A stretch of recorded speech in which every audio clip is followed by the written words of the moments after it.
Hello friends, आज के इस वीडियो में हम मैथ का सेट लेकर आए हैं जिसमें से 10 क्वेश्चन हमने सिलेक्ट किए हैं। वो भी काफ़ी इम्पोर्टेंट है, खास करके एसएससी जीडी रेलवे और अन्य एग्जाम के लिए। तो चैनल पर नए हैं तो चैनल को सब्सक्राइब कर लीजिए, बेल आइकन को भी प्रेस कर दीजिए। तो चलिए शुरू करते हैं। पहला क्वेश्चन है 3, 5, 10 और x का औसत 5 है। 8, 12, 15 और 8, 12, 15 x और y का औसत 9 है। x और y का क्रमशः मान क्या होगा, ये क्वेश्चन कहा है। तो इसे सॉल्व करेंगे हम। इसे सॉल्व करेंगे तो कह क्या रहा है, 3, 5, 10 और x का औसत कितना है, 3 करेंगे प्लस 5 प्लस 10 प्लस x अपान संख्या कितनी है, तो संख्या 1, 2, 3, 4 4, इनका औसत कितना हो गया है, 5 है। तो अब जोड़ेंगे 3, 5, 8, 10, 18 प्लस एक्स, 18 प्लस एक्स बराबर 20 है होगा। तो x का मान निकालेंगे तो 20 माइनस 18, तो x बराबर आएगा 2। ये x का मान हमने पुटअप कर लिए। अब क्या कह रहा है, दूसरे पेज में कह रहा है कि 8, 12, 15 x और y का औसत, मतलब 8 plus 12 plus 15 plus x plus y अब का जो औसत है वो कितना है, 9। संख्याएं कितना हो जाएंगी, 1, 2, 3, 4, 5 हो जाएंगी, संख्याएं 5 हो जाएंगी। तो इसे जोड़ेंगे तो 12, 8, 20, 10, 30, 5, 35। तो 35 प्लस एक्स प्लस वाई बराबर 45 हो जाएगा।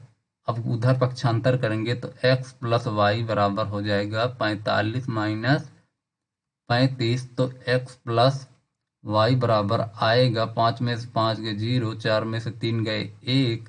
और x का मान कितना निकाले हैं हम, x का मान निकाले हैं हम 2 निकाले हैं, प्लस y बराबर 10। तो y बराबर हो जाएगा 10 माइनस 2, y बराबर आ जाएगा 8 आ जाएगा। अब कहा क्या रहा है, x और y का क्रमशः मान। तो x का मान हमने निकाला है 2, y का मान 8। तो 2 और 8 जो कि ऑप्शन ए में है, तो ऑप्शन ए सही हो जाएगा। नेक्स्ट क्वेश्चन है 3 सेंटीमीटर आधार त्रिज्या और 4 सेंटीमीटर ऊंचाई के एक ठोस धातु बेलन को 2 सेंटीमीटर ऊंचाई और 1 सेंटीमीटर त्रिज्या वाले शंकु बनाने के लिए पिघलाया जाता है। निर्मित शंकुओं की संख्या कितनी है, यह क्वेश्चन है।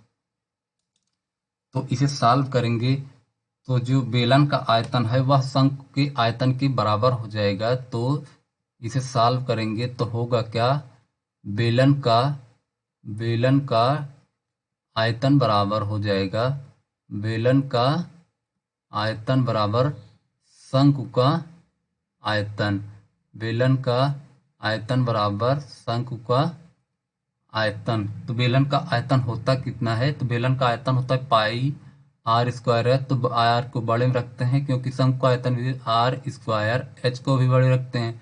और शंकु का आयतन होता है 1/3 पाई आर स्क्वायर एच होता है।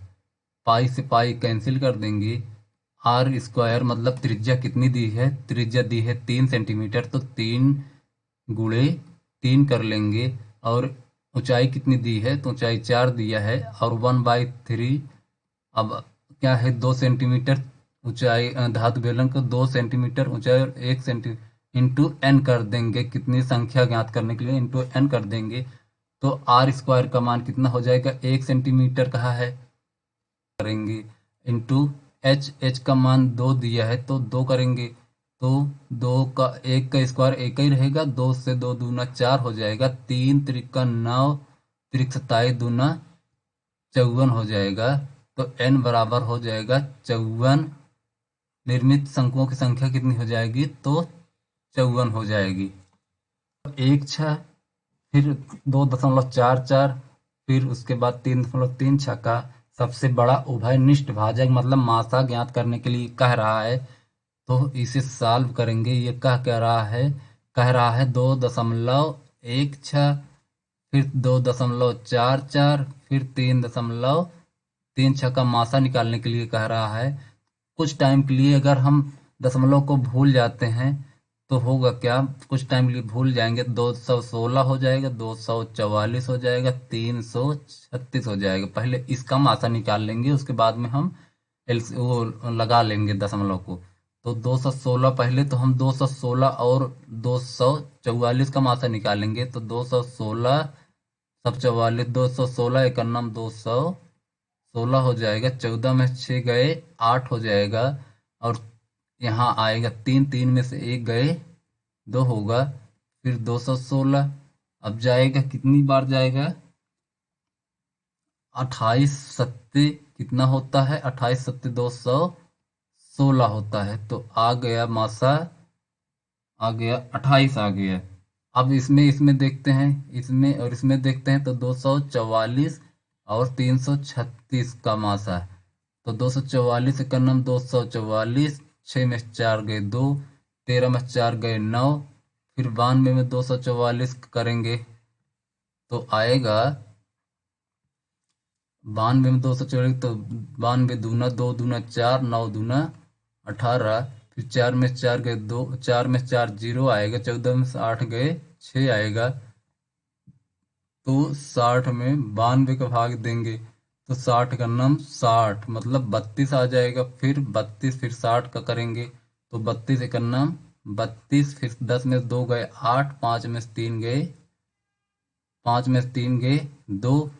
फिर 32, फिर 28 का नम 28, 4 32 हो जाएगा। 28 में 4 घटेगा तो 4 सत्ते 28, तो आएगा 4 आ जाएगा। इन तीनों का मासा जो है, इन तीनों का मासा 4 आ जाएगा। अब 2 अंक पे दशमलव लगाना है तो 0 लगा के दशमलव लगा देंगे तो हो जाएगा 0.04। तो ऑप्शन सी में सही है। नेक्स्ट क्वेश्चन है, किसी संख्या में 84 की वृद्धि की जाती है तो स्वयं की 107% हो जाती है, वह संख्या ज्ञात करिए। का क्या रहा है कि किसी संख्या में 84 की वृद्धि की जाती है तो वह स्वयं की 107% हो जाती है, वह संख्या ज्ञात करिए। तो मानव संख्या हम मान लेते हैं। हमने क्या काम किया, हमने संख्या को मान लिया, हमने संख्या को मान लिया संख्या बराबर x है। अब कह रहा है किसी संख्या में 84 की वृद्धि, तो x प्लस 84 हमने ऐड कर दिया मतलब वृद्धि कर दी। तो वह स्वयं की मतलब x की 107% हो जाती है। 107% मतलब 107/100 हो जाएगा। अब क्या काम कर लेंगे, इसे पक्षांतर कर लेंगे तो x इधर ही है, इसको इधर पक्षांतर करते हैं तो 107x/100 बराबर -84 हो जाएगा। अब 100x में से 107 घटाएंगे तो -7x/100 बराबर -84। माइनस से माइनस कैंसिल कर देंगे, 7 एकन्नम 7, 7 दूना 14 है। तो x बराबर आ जाएगा 1200 आ जाएगा। x बराबर कितना आ जाएगा? 1200। तो ऑप्शन ए में है। तो एक विक्रेता अपने माल का दाम 60% अधिक रखकर 25% छूट देता है। यदि क्रय मूल्य 1600 रुपये है तो विक्रय मूल्य क्या होगा? इसे सॉल्व करेंगे तो होगा क्या, विक्रय मूल्य दिया, क्रय मूल्य कितना दिया है? क्रय मूल्य दिया है, क्रय मूल्य दिया है 1600 रुपये। क्रय मूल्य दिया है 1600 रुपये और विक्रेता 60% अधिक दाम पर अधिक रखना चाहता है। तो 16 अधिक रखना चाहता है तो विक्रय मूल्य बराबर होगा, विक्रय मूल्य बराबर क्रय मूल्य दिया कितना है? विक्रय क्रय मूल्य दिया है 1600 इंटू 100 प्लस लाभ। तो 60% लाभ मतलब 160/100 कर रहा है। तो 0 0 कैंसिल तो आएगा 2560 रुपये। विक्रय मूल्य मतलब 2560 रुपये अधिक करके रखा है। अब 25% इस पे छूट भी दे रहा है तो 2560 का 25% छूट मतलब हो जाएगा 100 माइनस 25/100। 100 माइनस 25/100 तो 2560 का 100 में से 25 घटाएंगे तो 75/100। तो 25 दिए 75, 25 चौके 100, 4 से काटेंगे तो 4 छंग 24, 4 छंग 24, 4 चौक 16, 0। तो 640 गुणे 3 करेंगे तो आएगा 4 3 12, 6 3 18, 1 1920 रुपये। तो विक्रय मूल्य हो क्या आ जाएगा? 1920 रुपये हो जाएगा। नेक्स्ट क्वेश्चन है, एक विक्रेता सभी ग्राहकों को 5% छूट देता है और सदस्यों को 15% अधिक छूट देता है। यदि विक्रेता ने भूल से किसी सदस्य से उस वस्तु के लिए 40,000 रुपये ले लिए जिसका मूल कीमत 50,000 था, तो सदस्य को कितना लाभ होगा, ये क्वेश्चन कहा रहा है। तो अगर हम देखेंगे तो 5% और 15% छूट का टोटल डिस्काउंट अगर निकालें हम, 5% और 15% छूट का हम टोटल डिस्काउंट अगर निकालें तो होगा क्या तो पाँच, तो होगा वो तो सूत्र लगाएंगे हम x+y+xy/100 बेस, इसी पर हम रखेंगे तो होगा कितना 5% छूट मतलब -5, प्लस माइनस माइनस हो जाएगा 15% छूट, तो 15% छूट प्लस कह रहा है प्लस -5 गुणे -15 माइनस प्लस कह रहा -5 गुणे -15/100 हो जाएगा। तो होगा कितना -5 -15 होगा -20, अब plus minus minus minus plus हो जाएगा तो प्लस 15×5 = 75/100 हो जाएगा। अब -20 में से ये इसको अगर हम दशमलव में कन्वर्ट करें तो हो जाएगा 0.75 हो जाएगा। तो इसमें -20 में से 0.75 घटाएंगे तो आएगा -19.25 आएगा, 19.25% आएगा, 25% आएगा। तो ये माइनस जो डिनोट कर रहा है ये मतलब कि डिस्काउंट को डिनोट कर रहा है। अब क्या कह रहा है कि मूल कीमत इसकी क्या है, मूल कीमत इसकी क्या थी, मूल कीमत थी 50,000 रुपये। मूल कीमत जो थी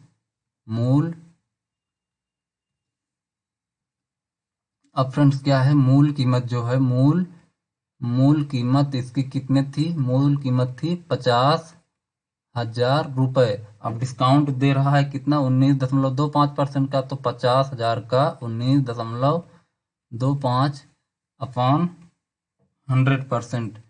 अब इसको सॉल्व करेंगे तो एक जीरो से दो जीरो कैंसिल हो जाएगा और गुणा करेंगे तो आएगा 9,625 रुपये आएगा, 9,625 रुपये आएगा। अब भूल बस क्या किया है कि 40,000 ले लिया है, तो लाभ कितना होगा, 40,000 ले लिया है, भूल बस 40,000 ले लिया है तो लाभ होगा कितना, लाभ होगा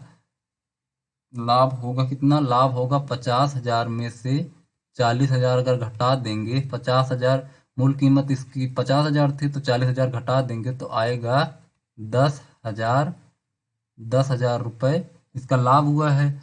और मूल कीमत इसकी कितनी है, मूल कीमत है 9,625। तो सही सही वास्तविक लाभ कितना होगा, तो वास्तविक लाभ कितना होगा, वो तो भूल बस लाभ था, मूल कीमत का ये भूल बस लाभ जो हुआ है 10,000 है, लेकिन वास्तविक लाभ होगा कितना, लाभ होगा तो 10,000 में से 9,625 घटाएंगे तो आएगा कितना, आएगा 375 रुपये, 375 रुपये आएगा। तो ऑप्शन ए सही हो जाएगा। फ्रेंड्स नेक्स्ट क्वेश्चन है, दो रेलगाड़ियों की चाल 6:7 के अनुपात में है, या दूसरी रेलगाड़ी 4 घंटे में 364 किलोमीटर चले तो पहली रेलगाड़ी की चाल क्या होगी, ये कहा है। तो इसे सॉल्व करेंगे, क्या रहा है कि दो रेलगाड़ियों की चाल जो है कितना दिया है, चाल 6:7 दिया है, 6:7 दिया है। तो चाल बराबर होता क्या है फ्रेंड्स, चाल बराबर होता है दूरी बट्टे समय होता है, क्या होता है, दूरी बटा समय होता है। अगर हम क्या काम करें, अगर हम इसे 6x मान लें पहली चाल को और दूसरे को 7x मान लें, तो क्या कह रहा है, दूसरी रेलगाड़ी मतलब 7x, तो चाल की जगह कितना रखेंगे 7x बराबर, दूरी कितना दी है, दूरी 364 किलोमीटर दिया है और समय कितना दिया है 4 घंटे दिया है। अब 7 से काट लेंगे, 7×5 = 35, 7×2 = 14, तो 4 से काट लेंगे तो 4 4 4 3 12, तो x बराबर आ जाएगा 13 आ जाएगा, x बराबर 13 आ जाएगा। तो पहले की चाल कितनी हो जाएगी, पहले की चाल हो जाएगी 6×13 मतलब 13×6 = 78 किलोमीटर प्रति घंटा, और दूसरे की आ जाएगी 13×78 13×7 = 91 किलोमीटर प्रति घंटा आ जाएगी। 91 किलो। अब कह रहा पहली रेलगाड़ी की चाल, तो पहली रेलगाड़ी की चाल जो हो जाएगी वह 78 किलोमीटर प्रति घंटा हो जाएगी, तो ऑप्शन बी सही हो जाएगा। कह रहा एक गाड़ी 60 किलोमीटर प्रति घंटा की गति से एक विशिष्ट दूरी 210 मिनट में तय करती है। 80 किलोमीटर प्रति घंटा की गति से दूरी तय करने में गाड़ी को लगने वाला समय क्या है? एक क्वेश्चन है। तो सबसे पहले क्या करेंगे हम? सबसे पहले क्या करेंगे? 210 मिनट को क्या करेंगे हम? कन्वर्ट कर लेंगे घंटे में। तो 210 बटे 60 घंटे, 210 बट्टे 60 घंटे, तो जीरो से जीरो कैंसिल हो जाएगा। 3 दूना 6, 3 सत्ते 21, मतलब 7 बट्टे 2 घंटे आ जाएंगे। 7 बट्टे 2 घंटे आ जाएंगे। अब क्या कह रहा है? 80 किलोमीटर प्रति घंटा की गति से दूरी तय करने में लगने वाला समय। तो चाल कितना दिया है? चाल दिया है 60 किलोमीटर प्रति घंटा। चाल दिया है 60 किलोमीटर प्रति घंटा। तो 80 किलोमीटर प्रति घंटा दूरी निकाल लेंगे। पहले हम दूरी निकालेंगे। तो दूरी बराबर होता है चाल गुणे समय होता है। चाल दिया है 60 किलोमीटर प्रति घंटा, और क्या दिया है? और समय दिया है 7/2 घंटा।